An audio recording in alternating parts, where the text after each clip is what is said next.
So if you have a question, as Jennifer said, any kind of question, you know, your life, you know, something you heard in the talk, something that's going on with this whole pandemic situation, your practice, anything at all, please feel free.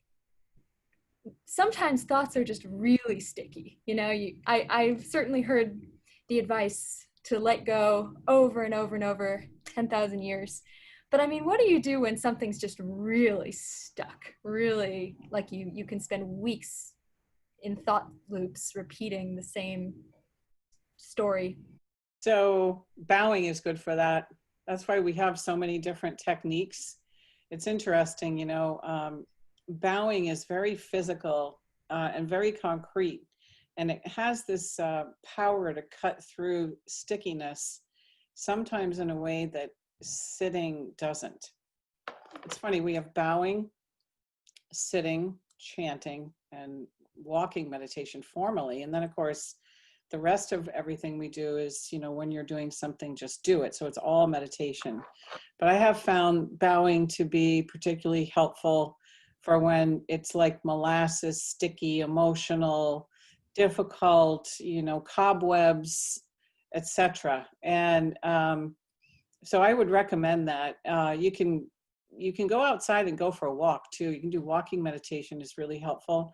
I find sometimes just being outside is so helpful. And then what's really nice is bowing outside. If you have a deck or anything like that, you can do bows outside if it's not too weird for your neighbors.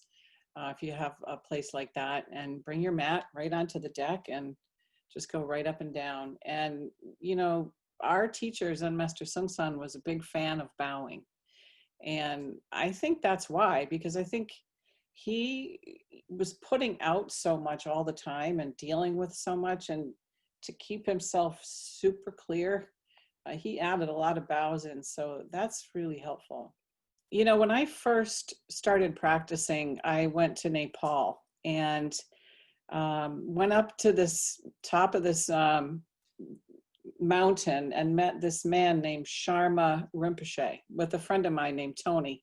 And we had no idea what we were doing, and we were just like bowing on the floor. And I remember Tony's stuff all falling out of his pockets, and we got these prayer scarves and we like threw them at the teacher. We didn't know what we were supposed to be doing. And he was really great, and he gave us this book to read, and it was called The Jewel Ornament of Liberation by Skam Pa, ancient Tibetan master.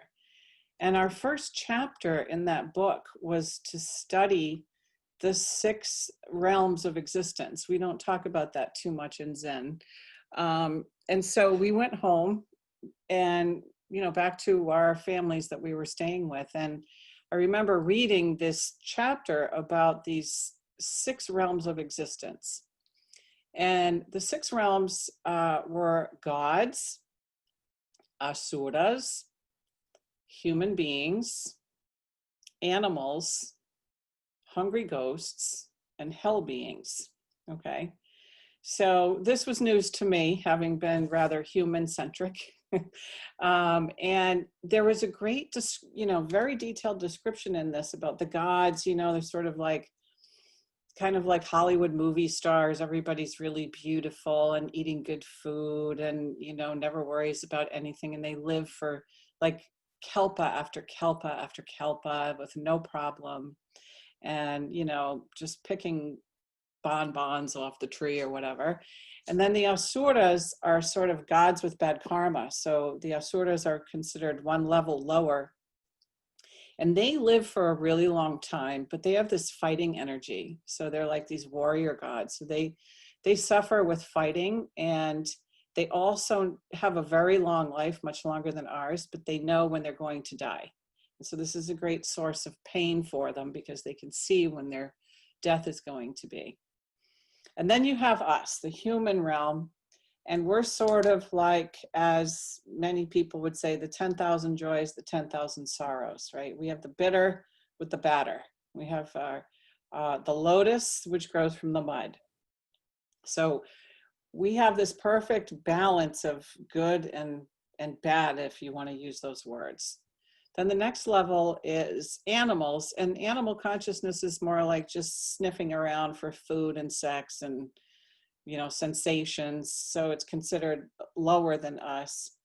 And then there's the hungry ghost realm. This is really interesting. So these hungry ghosts, for those of you that have never been to a formal Zen meal, we use 4 bowls in the meal, and at the end we give this offering of water back, and then who's ever in the monastery will take that offering and they feed it to the hungry ghosts. So you don't want to have even one crumb in this water, because the hungry ghosts have a really skinny neck, like a needle, and a really big belly. So they're always hungry, but they can never get enough. You know, they can never fill their stomach. And then finally, the hell beings are just like you read about in Dante's Inferno, just fire and rage and pain and suffering. So we went home and we read these you know, just as the first chapter, very dense, very you know, sort of biblical almost. And I remember going back and saying to the teacher, okay, well, that's fine, but I mean, you don't really believe in all this stuff, do you? I mean, come on, you know. And he said something really interesting to me. I said, what about this whole hell being thing? I mean, come on. And he said, yeah, if somebody is in that realm mentally, it's real. If somebody is suffering and clinging and holding on to some painful thought, it's very real. And so we, you know, he kind of was telling us to look at these as sort of our states of mind. And I think that goes back to what your question, Juliana, is when we're holding something, it's very real to us, that stickiness, you know. Or when we're in our God realm, it's a beautiful day, you know, the cherry trees are blooming, we're outside, you know, everything's perfect, then we're in that state of mind.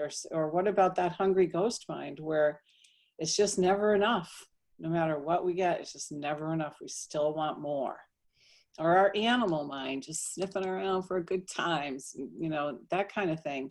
So this opportunity that we have as human beings in this sort of analogy for mind states of you know, what the different kinds of consciousness are we have, is this great opportunity, because, you know, we have enough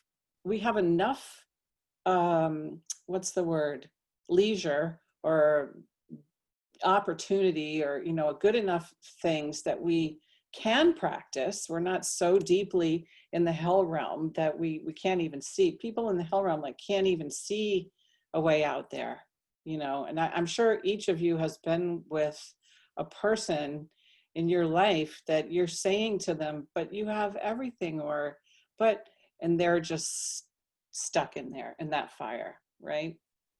And so then we have just enough difficulty that we're, you know, back to Jennifer's talk where, you know, you're that there's like an urgency, or your head's on fire, like we have to wake up.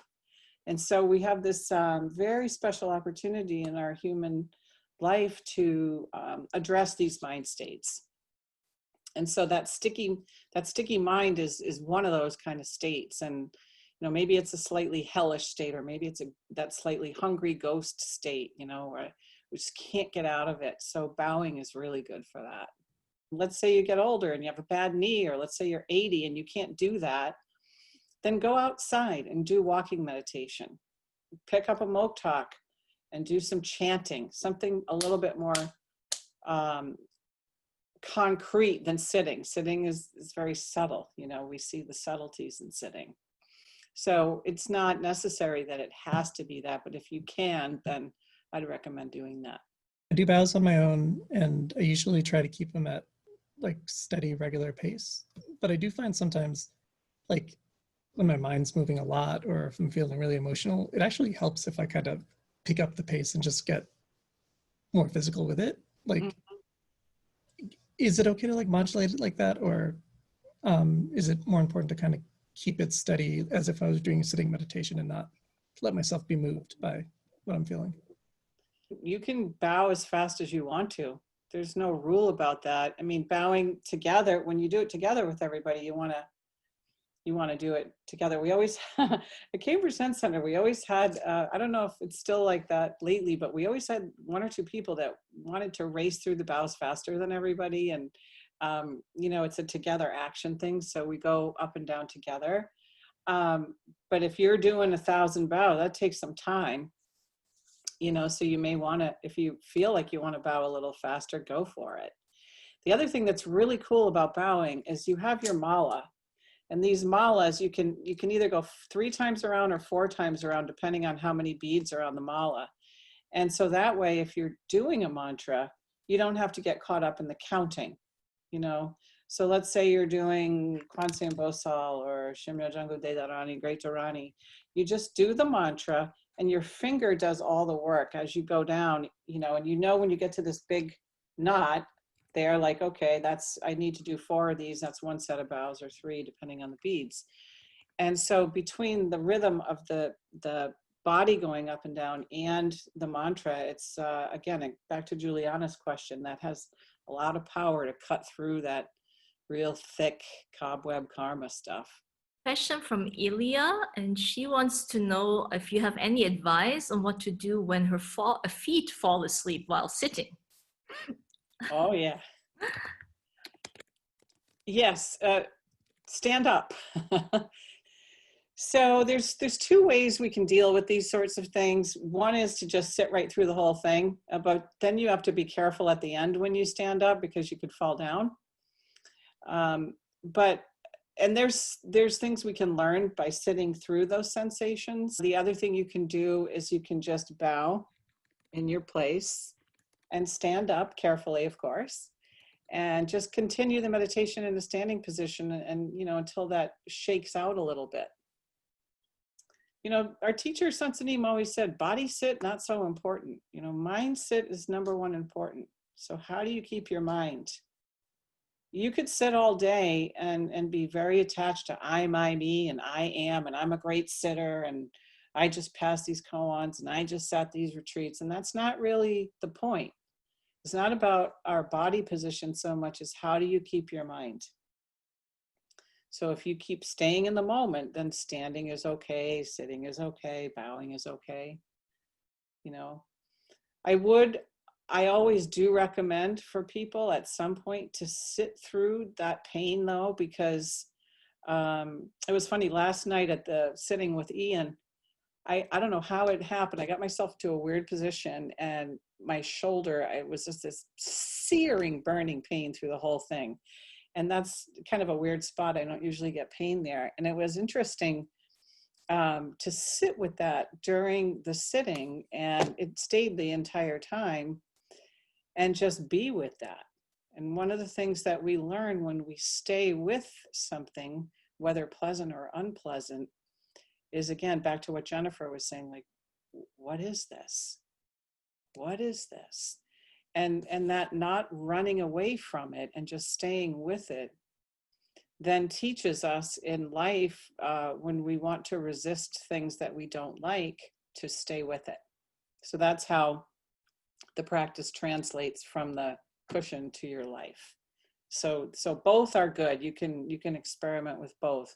How do you make a decision efficiently? We want efficiency, right? And in my experience, dono mind is the most efficient way to go. And I talk about this all the time. Talk about it like a tree. And this tree is like a big, huge oak tree. And it has millions of leaves and branches that need to be taken care of and nourished, right? And then you have this trunk and then these roots that go into the ground. And I often really think about the way, I use this as an analogy because I have experienced this in my life and seen others with it. So typically what we do is we see a leaf that's dying up there on the tree. We're like, oh my God, I have to address that. And this is one of the 10,000 questions, right? One of the 10,000 things that we're dealing with in our life. And we haul out a big old ladder and we climb up and we squirt a little water on there and We come down, we practically kill ourselves, and it takes a really long time. We get to the bottom, and oh my God, there's another one over there. So we have a saying for this in Zen, and that's the 10,000 questions are one question. And this one question is, what am I? Okay, so that's efficiency. So efficient way to take care of the tree, rather than dealing with the leaves, is you just water the root. You just stand there and water the root. And that's what we do in Zen practice, and that is efficiency.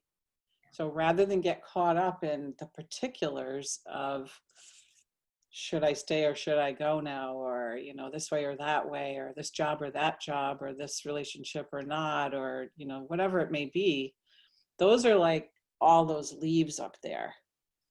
And what we want to do, as Jennifer was addressing, she was talking about it a little differently, you know, all the stuff you hear on the news, all the, you know, the panic and the politics and the, you know, whatever, like that's like getting caught up in that part. And it's real easy to do. So we, in practicing, we just finally realized there's one place I pour that water can on the root. So that's really efficient. And then this whole tree, you know, flourishes. Now, we may be impatient because it takes time for the water to get into the root system and go up the trunk and all of the stuff. And other factors are involved, like the weather and the sun and the soil and everything else. But we have to be patient at the same time. So we don't always get what we want like instantly. But still, it's the most efficient way to go, is to water the root, return to this, what am I?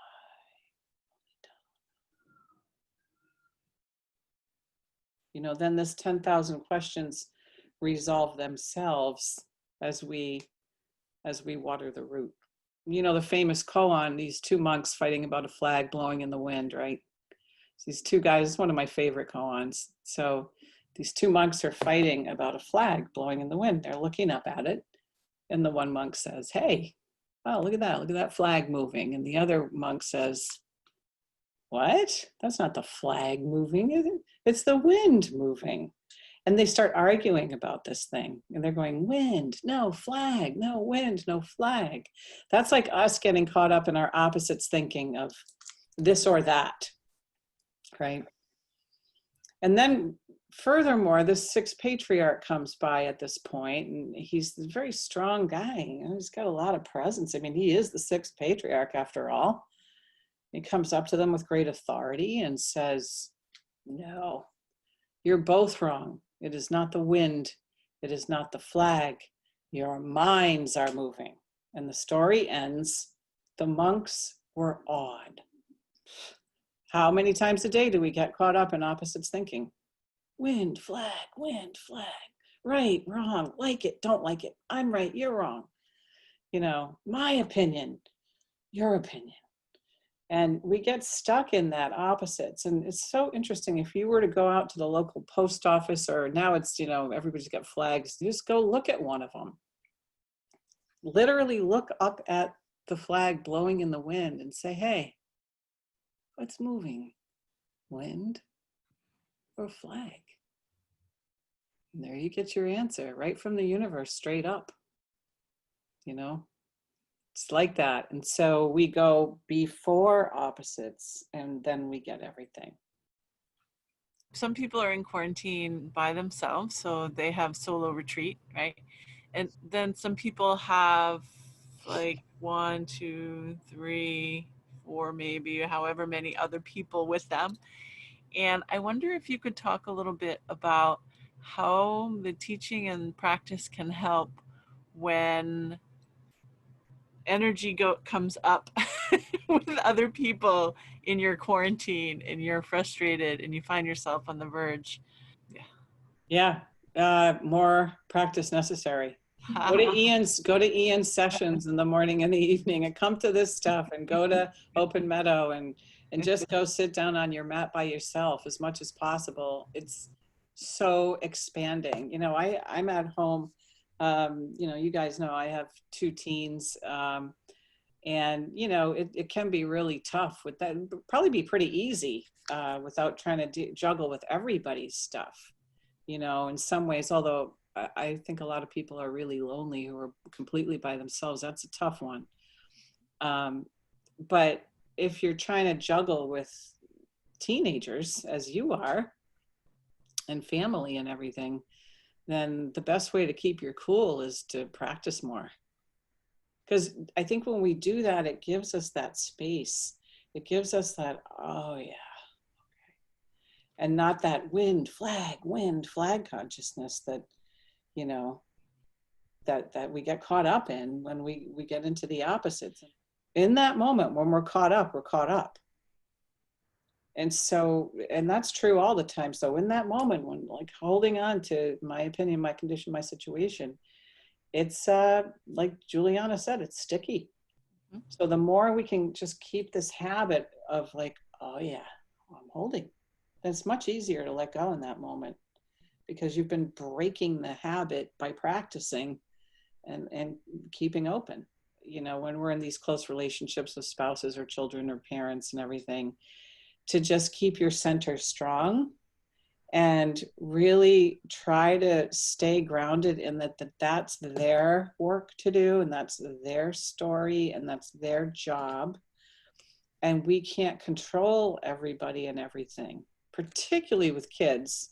You know, you may be coming from this as a parent. You know, we start out, we want to control them, and then they're their own people and growing up, and we have to just kind of stay grounded and keep opening up and like letting that be to the best that we can. Again, it's better than a sutra. It's good teaching. The Zen Master Chinul lived in Korea in like 1200, and he had this really interesting thing, and I'm sure we've all noticed this just physically in our lives. And he talked about like when you fall to the ground, right? Let's say we fall down, we use that very same ground to get up. In fact, we have to use the pressing into the ground to get back up. So the fall and the ground and getting back up are all dependent on each other. And in that same way, this sort of delusion enlightenment mind is, again, they depend on each other. They're just two sides of the same coin. And like you could not get up if you didn't use the ground. And so without these situations in our life, we can't grow. We don't get this lotus coming out of clear water. It comes out of mud. So it's all about how we see the opportunity, and if we can like have the space not to take it all personally and get like wind flag mind, you know. It's easier said than done, but it's try. It's a 10,000 year plan. Yeah.